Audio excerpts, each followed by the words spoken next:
A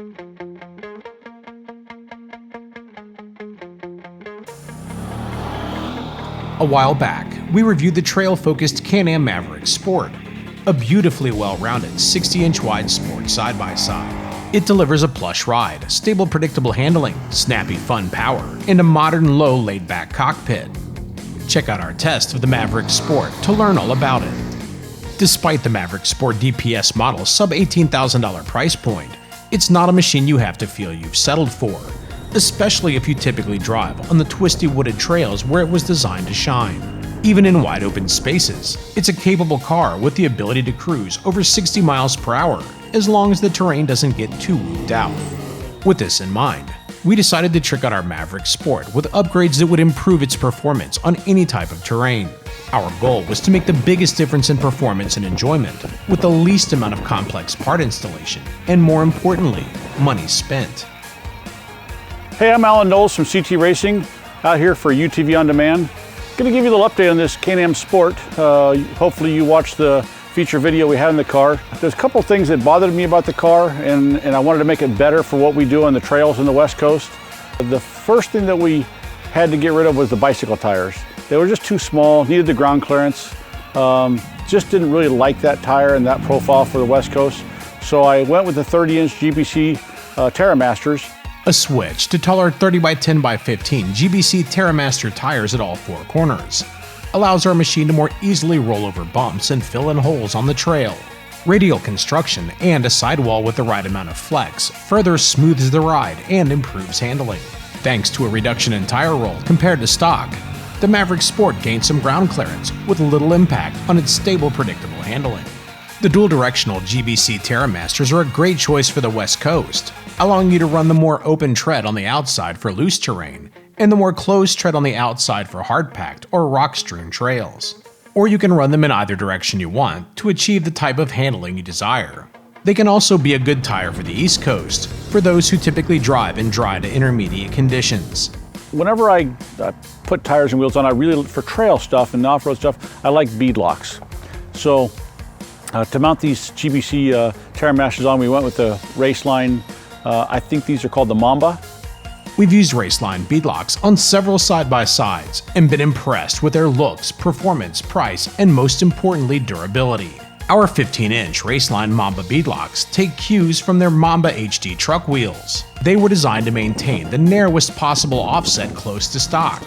The Mambas are constructed of A356 aluminum with a Ford 6061 beadlock using US-made Grade 8 zinc hardware.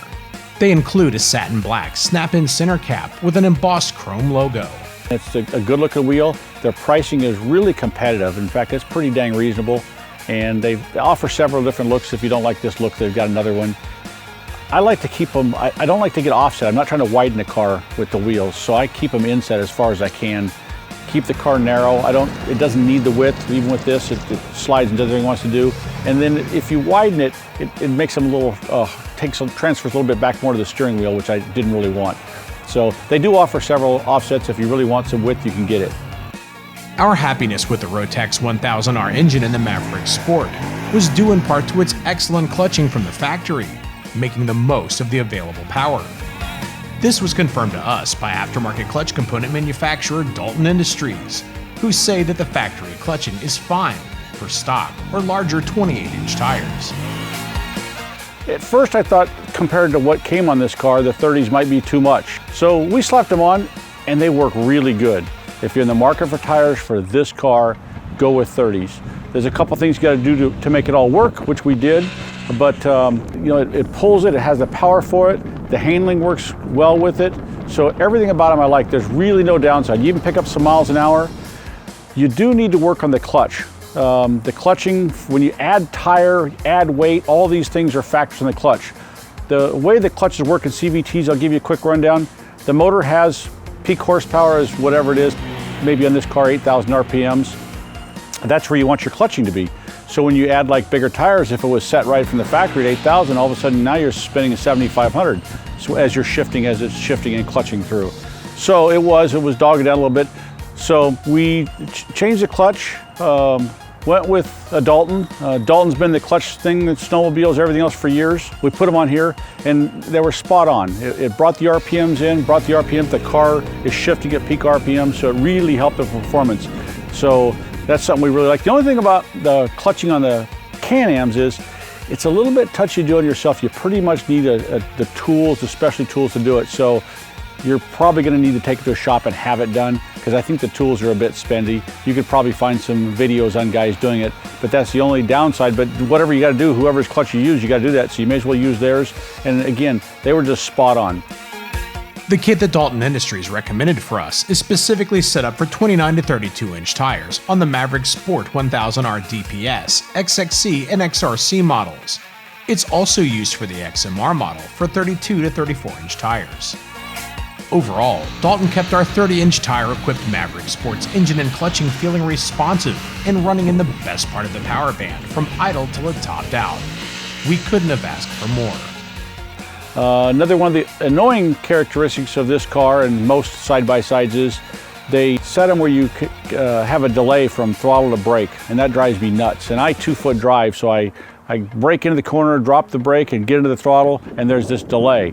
So that was just, I was having to back up the corner. The way you kind of drive around is you got to slow down early, because I want power in the corner to help the car rotate and get off the corners.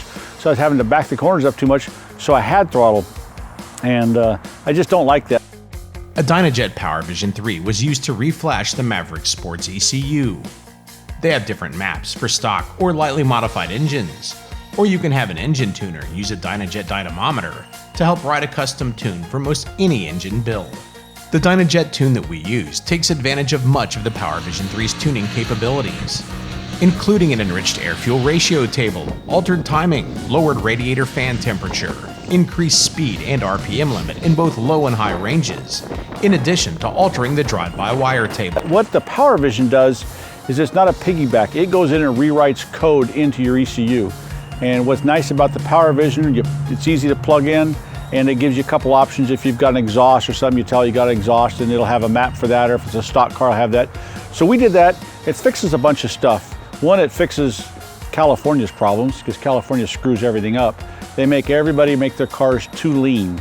And when you run them too lean, it creates a little bit of heat, and you're not getting optimum performance. So when to get the CARB, to get green stickers, to make them legal to sell in California, they all have to do it.